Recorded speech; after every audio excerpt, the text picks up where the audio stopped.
Welcome to Evil Live, the live media commentary show that answers the question, is Caine around today? Subscribe if you're new to the channel because today we are talking about, we're reviewing White Wolf Publishing's Book of Nod. This is an oldie. It was published by White Wolf Publishing in 1993. It's a lore adventure, a lore game companion, right? So it doesn't give you any game mechanics about White Wolf games, which at this time was basically Vampire the Masquerade, Werewolf the Apocalypse, Mage something, and Changeling. It's basically the world of darkness, right? So ultimately what this is an epic poem written by Sam Chupp and Andrew Greenberg meant to be lore surrounding the origin of vampires for their game system, the World of Darkness games. It's based on the tabletop role-playing game Vampire the Masquerade and the World of Darkness series. It tells about the creation myth of vampires following Cain and Abel, the biblical Cain, the first vampire and the biblical first murderer. So if you know anything about me, you know I'm sort of obsessed about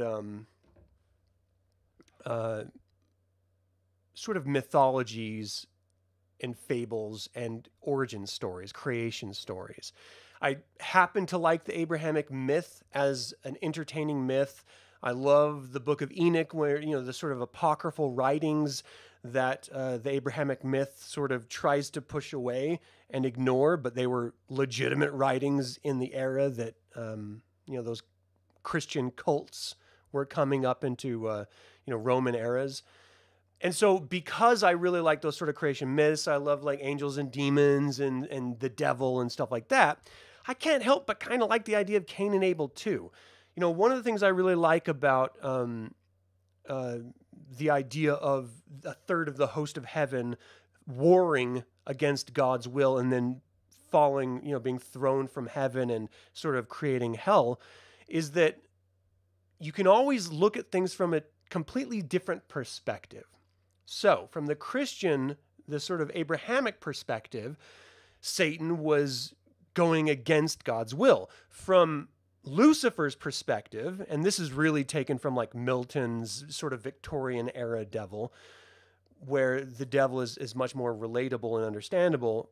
From his perspective, he was just trying to stop humans from murdering each other. You know, the whole idea of free will is that we get to be horrible and monstrous and as vile as possible. Lucifer didn't really want to see that. And so he stepped up against God, who wanted to allow that to occur. So depending on the perspective, these bad guys or good guys are kind of bad and good in their own right. And I like that. So when we're looking at the idea of Cain and Abel, you sort of take that same perspective with the Book of Nod, where Cain, while he was rejected by his sacrifice to God, ultimately this comes down to two ideas, right? So when Adam and Eve were kicked out of Eden, they sort of settled in this land, and this is where they sort of raised and had Cain and Abel. They also had a third son, Seth. So Cain and Abel were basically working off the land, right? So Abel was an animal worker, you know, he sort of raised animals and slaughtered them, and Cain worked on agriculture, farming and stuff like that. And so when God asked them for their sacrifices, of course, I'm sorry, I got to deal with this. I'm in the middle of a damn...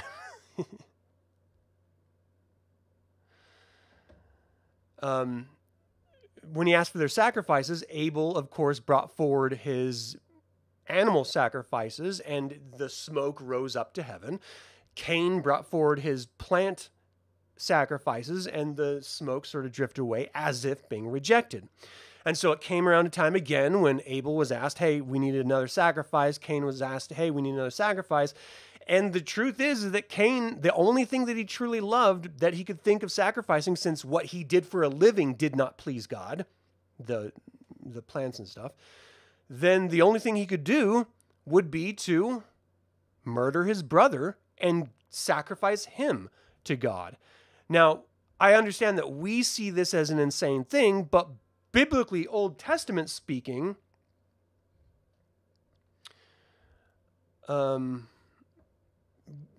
God murdered people all the time. He sent his angels to murder babies, entire towns and villages. I mean, he was a horrible goddamn person.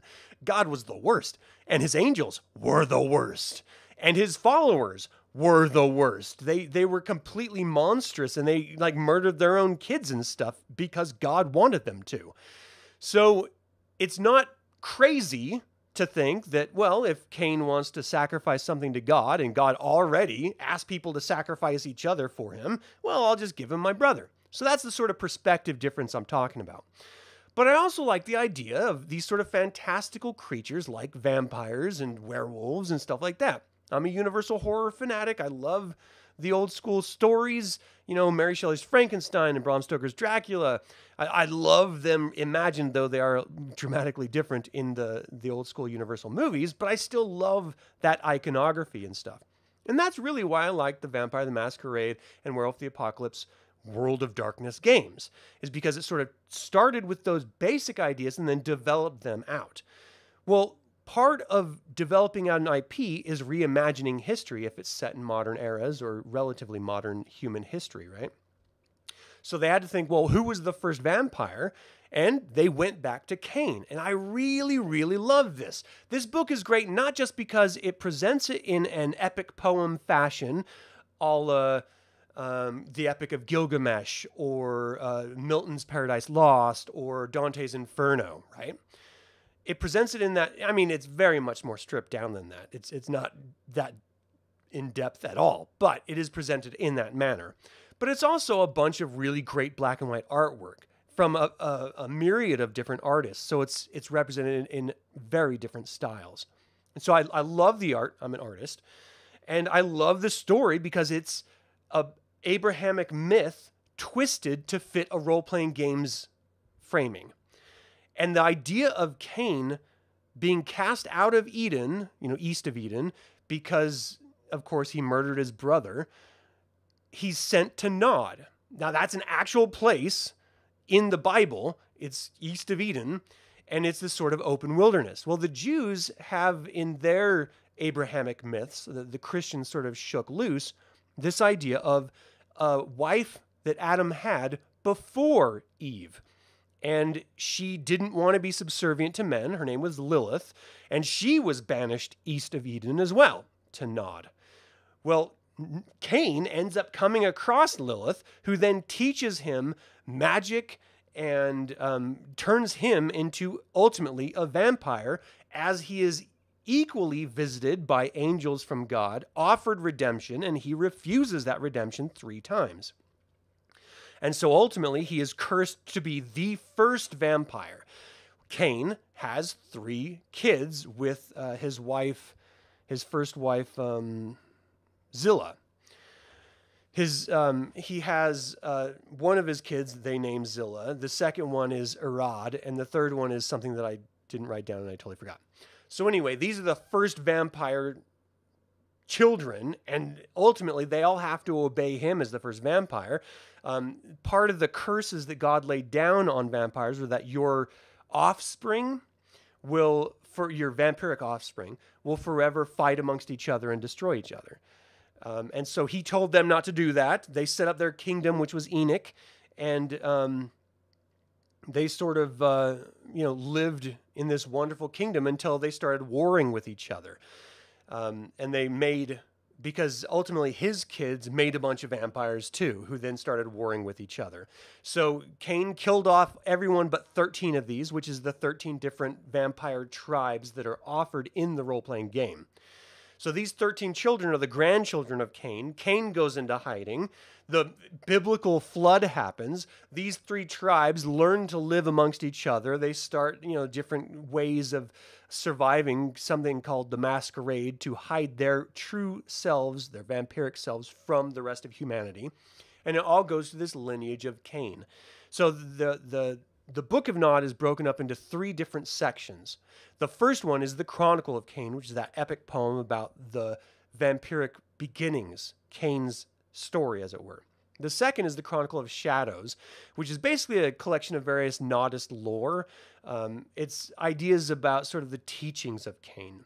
And then the third part is the Chronicles of Secrets, which is basically like prophecies and omens of the future, which is ultimately the destruction of all vampires. And it's presented in a very creative way, I thought. It's presented by this guy named, this scholar named Malkavian Aristotle de Laurent and his vampiric child, Beckett. So basically, they disagree about particulars about this epic, but Laurent went around the world for years and years collecting up all these ancient secrets and putting them all together into this sort of de facto true version of the Book of Nod. And what ultimately this reminds me of, and ultimately why I connect so much with this particular creative work, is because it reminds me of H.P. Lovecraft's Necronomicon. So H.P. Lovecraft mentioned the Necronomicon in a couple of his stories, but it sort of spiraled out of control, and other people grabbed it and sort of made this whole mythology around the Necronomicon. He made a mention that it was originally written by the mad Arab Abdul al-Hazred, and ultimately I ended up picking up, of course, the Necronomicon. It's all BS. It's all myth and, bullshit. But it's fun myth. All myths, I think, are fun and entertaining to varying degrees. But I think Lovecraftian myth is like up there, in my opinion, with Abrahamic myth. It's one of my favorite sort of mythologies. And the Necronomicon is just a really wonderful spell book / story. That's what the Book of Nod reminds me of. It's not really a spell book as much as it is a prophetic tome, but it's also this epic poem about the creation of vampires through Caine, the Abrahamic myth, which is very, very entertaining. It has wonderful artwork, and it's just a fun read. It's just one of those that's great. So it's presented initially, each of these 3 books is presented by de Laurent. And then ultimately at the very end, it has some other person. Where is it? I didn't write it down like an idiot. I could just pull it up, but I'm not going to. Anyway, this other guy sort of picks this up, and he was only supposed to print 200 copies, but he refused to. And so he just thinks everyone should know about this history. It shouldn't be exclusive to certain vampires. And so he's sort of presenting this Book of Nod, which is a public printing, and anyone can read it and stuff. And ultimately, it presents this world of vampires that is incredibly hyper-politicized. Different tribes of vampires are led by different elders, and it all goes back to the antediluvian original 13 vampires that Caine saved after the biblical flood. So antediluvian basically means before the flood, sort of like the era of Ice Age, basically. And so the vampires that were before the Ice Age are considered antediluvian, the great biblical flood. And then the vampires after that are considered elders, and then everyone else below that generation is just, traditional vampires of varying age. The closer you get as a vampire to those antediluvian ancestors, imminently more powerful you are. I don't know if Anne Rice ever went to that framework, but I always loved her writings about vampires as well, and witches, because it was so, one, I just love witches, but because it was so wonderfully crafted and it had this wonderful lore. Memnoch the Devil is this fantastic book. So I always love it when you can take a known mythology like vampires and do your own creative spin on it. And that's what I think White Wolf Publishing did with Book of Nod. And that's why I enjoy it so much. Ultimately, I also love the idea of these ancient histories and ancient origins of myths. So yes, it's all fake and bullshit. Of course, all myth is. But that doesn't mean you can't just love it for what it is, like the Necronomicon, for example. So I love it when you have like the children of Seth, for example, that Seth is the 3rd child of Adam and Eve who wasn't murdered or a murderer and cast out. That's just the ancestry of all humans. And Caine insists that all vampires need to take care of and not rule over the children of Seth, or else the children of Seth will ultimately rise up and murder you, which is the beginning of the masquerade, the whole point of hiding who you are from the rest of humanity, so that they won't rise up and murder you. And ultimately so that God won't come down and smite you, right? But I just love that sort of mythology. And ultimately, when I'm creating role-playing games, whether it's the Army of Darkness, 3-episode one shot that I ran with some people on this channel, or whether it's the In Nomine one that I'm going to run, I take the basic understanding of Abrahamic myth, mix in Lovecraft, mix in Evil Dead, mix in Hellraiser and Clive Barker, and I create my own sort of twisted universe that I have everyone sort of play in. That's what I love about this, because this is great fodder for me creatively to say, okay, well, this is how they interpreted it. What can I take from that? And what can I discard and sort of reimagine? And anytime you run into a situation where you're dealing with angels and demons and heaven and hell and monsters and undead and stuff like that, it's nice to be able to have some sort of heritage associated with it, like for mythological heritage, because then it creates this depth of history rather than just saying, oh, a gypsy cursed someone and they just happen to run around in the moonlight and bite people's faces off. Well, that's one way of saying, werewolves are a thing. Or you could say that these were entities that have been around since before Nod was even populated by Lilith. That they were part of the beasts of the field that somehow tapped into some ancient magic. Or maybe the Nephilim, fallen angels, fell to earth and were teaching mankind about agriculture and science and mathematics, and they turned the first person into a werewolf, right? So there's a ton of different ways that you could try to spin mythology to really make an in-depth story to immerse players into the world that you're trying to set up for them. That's why I love books like these. I remember running across this book way back when I was in high school. I was playing Dungeons and Dragons in Ravenloft with a bunch of gothic friends. They really did think they were vampires, and I got sort of pulled into their little social circle. Ultimately, then White Wolf released Vampire the Masquerade, and so I started playing that with them for a little bit.